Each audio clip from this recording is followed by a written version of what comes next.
What is up, Snarf Gang? It's your boy, and today I'm going to be telling you about this series I'm currently reading called Homunculus. This shit is crazy.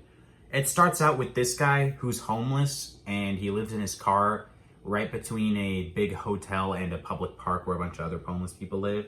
And he's approached by this guy offering to pay him what in US dollars would be like $70K to drill a hole through his skull. Not touching his brain with the drill, just a hole in his skull, because he tells him that he's trying to prove whether or not ghosts are real, because he has like a fascination with the supernatural, and he's researched this procedure in other countries and people claim to have seen ghosts from it.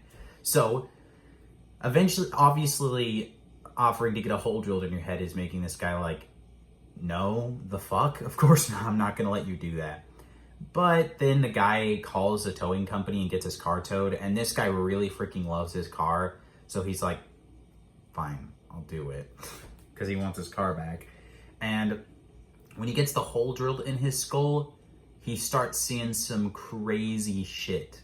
Basically, not ghosts, but he can see a person's trauma based on like their physical appearance. It's like manifested into like a monster that represents what their trauma is. And he can like, it's not like he's actually seeing that. Like he is actually seeing the monsters, and he can only do it when he covers his right eye because of the way like different parts of your brain are connected to different parts of your body. So like he doesn't have to see them all the time if he doesn't want to. But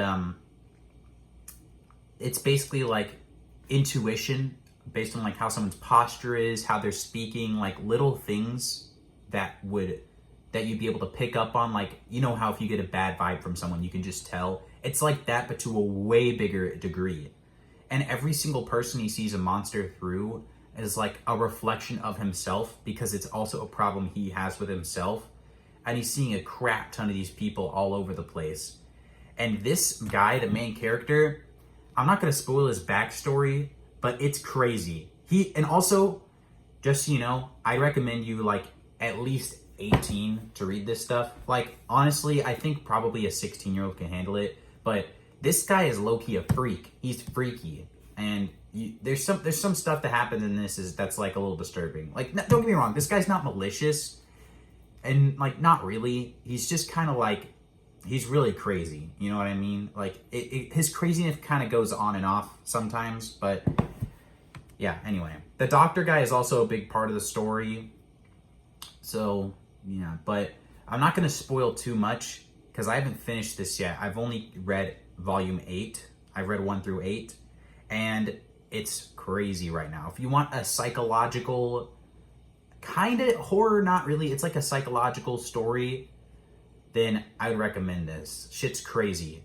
So far, I haven't finished it, but so far, I give this like an 8.5 out of 10. Because there are some things I didn't like about it, but it's like really freaking good. So go check out Homunculus if you haven't.